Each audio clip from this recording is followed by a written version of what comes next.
बस ये आगे मैं थोड़ा डिटेल में जब बलूचिस्तान में बात करूंगा तो ये नंबर ऑफ इंसिडेंट्स क्योंकि आपको यकीनन कौम को परेशान करते हैं, तो once we get more proactive and we reach out and we engage, तो एंगेजमेंट्स होंगी.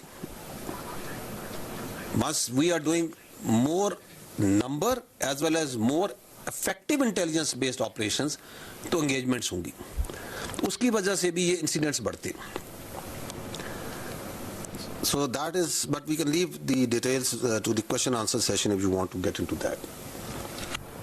जी आगे जाइएगा. मैंने जैसे आपको पहले अर्ज किया कि आज की जो इनिशियल ब्रीफ है इसमें we will focus more on Balochistan. Why? Because एक जानबूझ के एक परसेप्शन फैलाने की कोशिश की जा रही है और की जाती है कि जैसे बलूचिस्तान के अंदर हालात जो से हैं वो बहुत खराब हो चुके हैं.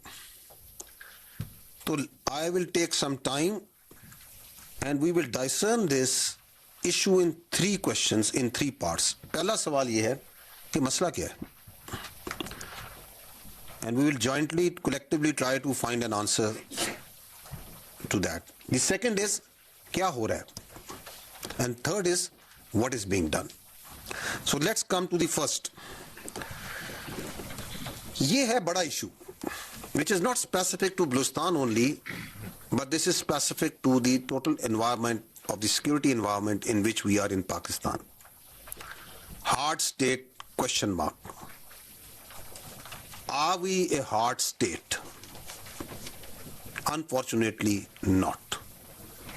Why? Because once we say hard state, what does it mean?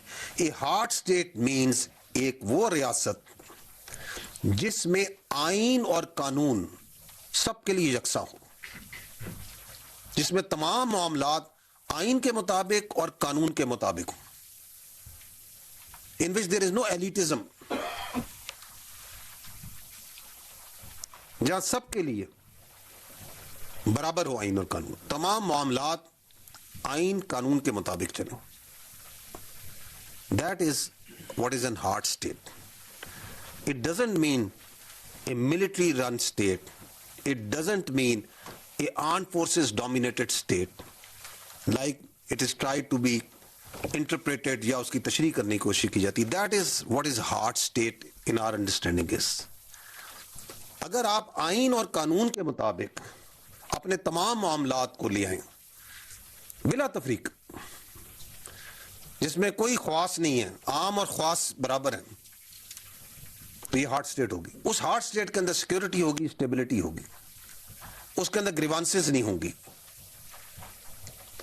So that is a question mark. And the second is the obligations versus rights. What does that mean? That means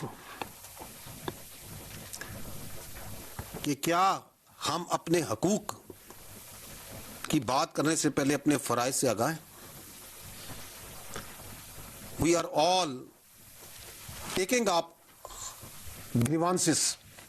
उन grievances के पीछे कहीं पे नारे लगाए जा रहे हैं, कहीं पे आंस भी इकट्ठे किए उठाए जा रहे हैं. And they are all based on हकूक. ये मेरा हक है, ये मेरा हक है, ये मेरा हक है. We can discern these rights also and the genuinity of those grievances. बिल्कुल ठीक भी होंगी. लेकिन ये जो हकूक हैं, इसके पीछे, इसके पहले, इसके पीछे भी नहीं, इससे पहले हमारी कुछ ऑब्लिगेशंस हैं. Let me try to put the context in it constitutionally. Article 5 of the constitution, what does it say? It comes before the article 8 and beyond, जहां आपके फंडामेंटल राइट्स की बात होती है. It reads loyalty to the state and obedience to constitution and law. It says loyalty to the state is the basic duty of every citizen, full stop. Stop. Absolute clear. It states, the part 2 states, obedience to the constitution and law is the inviolable obligation of every citizen wherever he may be.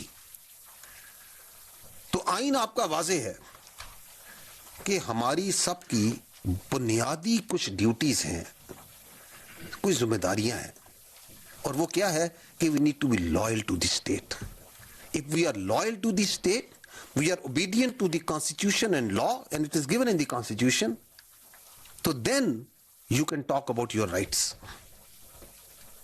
ये जो paradox है, इस paradox में हमें सबसे पहले अपनी obligations की बात करनी पड़ेगी.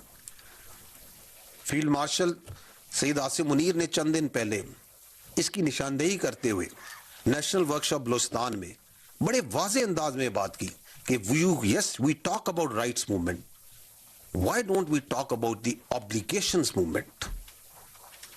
There has to be a movement for the obligation of every citizen, every institution. And what are these obligations? They are very clear, they are very simple. क्या ये ऑब्लिगेशन नहीं है हर शहरी की कि हमारी पहली अव्वलीन